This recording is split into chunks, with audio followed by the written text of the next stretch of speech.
yang menjadi catatan masing-masing. Tempat dan waktu saya persilakan. Silakan Pak Todung Mulya Lubis. Saudara-saudara sekalian, saya ingin melanjutkan apa yang dikatakan oleh Bung Roni tadi. Saya agak sedikit personal, ya, karena saya ingin melihat KPK dalam perspektif penegakan hukum dan pemberantasan korupsi. Saya ini harus mengatakan bahwa walaupun saya bukan anggota,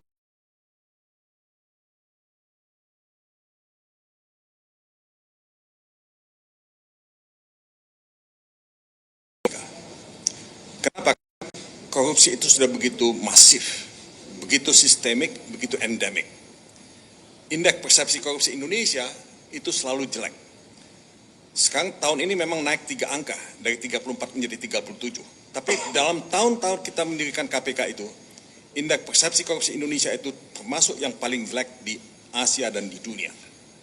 Karena itu kita betul-betul mendorong dibentuknya KPK, karena kita ingin memberantas korupsi yang kalau kita melihat, by definition, dari World Bank, itu dikatakan corruption is abuse of power for private gain. Itu rumusan Bank Dunia. Nah, kalau kita membaca undang-undang pemberantasan tindak pidana korupsi, korupsi itu adalah perbuatan ya dengan merugikan negara ya, dan perekonomian negara dan atau ya. Ini saya nggak menjelaskan secara literal ya, harfiah pasal 2 dan pasal 3, tapi intinya itu perbuatan memperkaya diri sendiri secara melawan hukum ya, atau disebut juga bisa jadi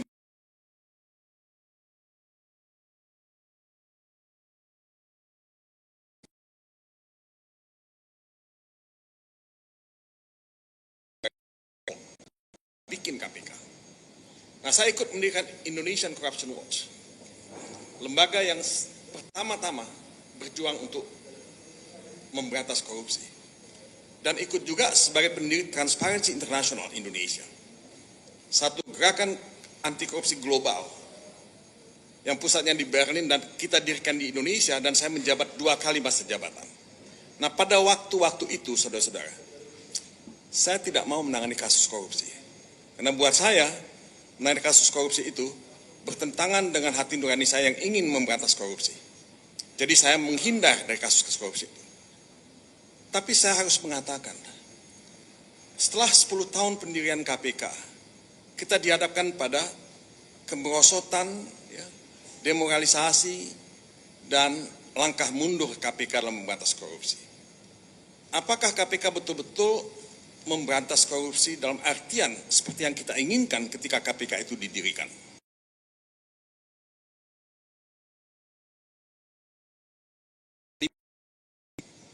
Menurut saya, belakangan KPK sudah menyimpang dari tujuannya. Kenapa saya katakan demikian? Tidak lagi memberantas kasus-kasus yang genuine corruption, dalam artian apa yang ditulis dalam undang-undang, dan apa yang ditulis dalam buku-buku, ya, literatur anti korupsi. Belakangan KPK mulai melakukan satu, kriminalisasi kebijakan, ya, bisnis yang dilakukan baik oleh direksi BUMN, tidak semuanya, maupun juga direksi perusahaan swasta atau yang lain, yang menurut saya tidak ada dasarnya untuk dikatakan korupsi. Kebijakan itu, kalau kita melihat business judgment rule, ya, itu bukan tindak pidana. Perusahaan itu kan bisa untung dan bisa rugi. Tapi karena ada ya, pihak-pihak yang bermain di sini, nah, korupsi itu dijadikan sebagai pintu masuk untuk menghukum seseorang, untuk menyampingkan atau menendang seseorang, membegal seseorang, dan ini yang terjadi pada banyak kasus. Ya. Kan ada kasus-kasus misalnya terjadi pada saudara ya, Agus Setiawan. Yang lain-lain saya bisa sebut, dulu ada Hotasi Nababan, ya. Itu juga seperti itu. Nah, ini tidak boleh terjadi. KPK mesti jeli dan mesti cerdas dalam menangani kasus.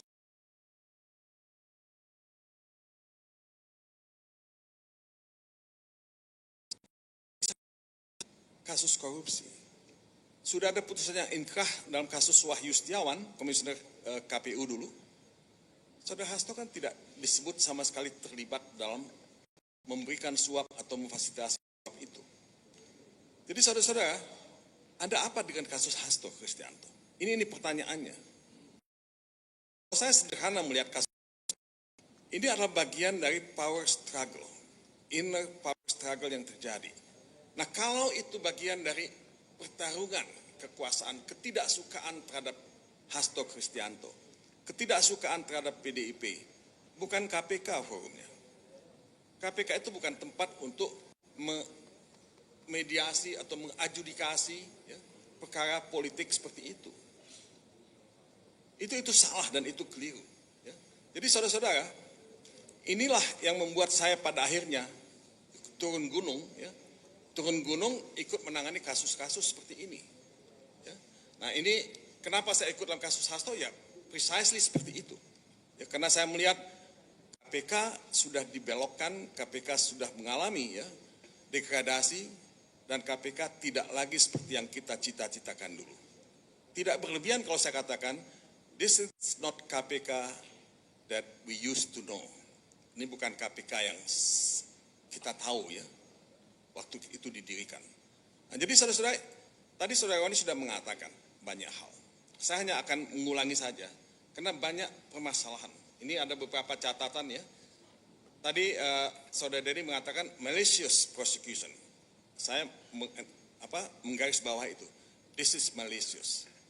Satu prosekusi yang didasarkan satu hatred, satu kebencian, ya, satu ketidaksukaan. Tidak boleh ada proses hukum didasarkan atas malicious intent.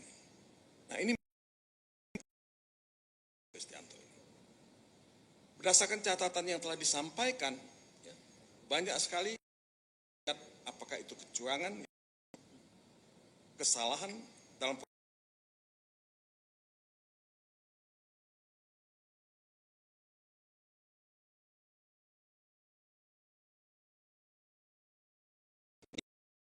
hilang. Setidaknya ada 14 catatan masalah di dalam dakwaan KPK yang bertentangan dengan fakta hukum dan 2 putusan pengadilan yang telah berkekuatan hukum tetap, telah inkrah. Ini sekitar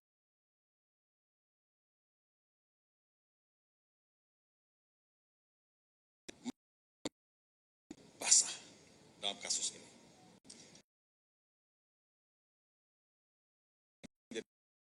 Yang memiliki marwah, menghormati hukum dan hak asasi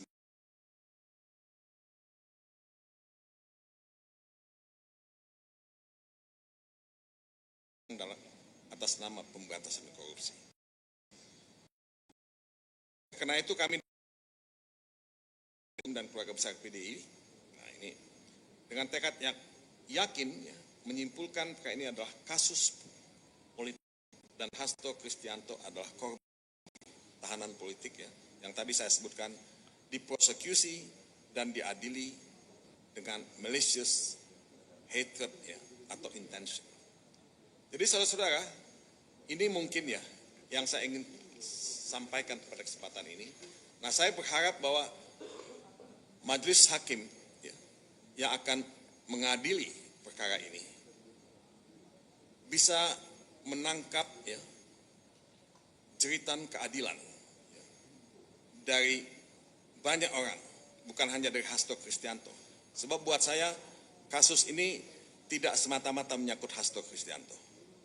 Kasus ini taruhannya adalah integritas hukum, keadilan, dan masa depan pemberantasan korupsi di Indonesia. Jangan KPK itu menjadi kepanjangan tangan kekuasaan. Ya.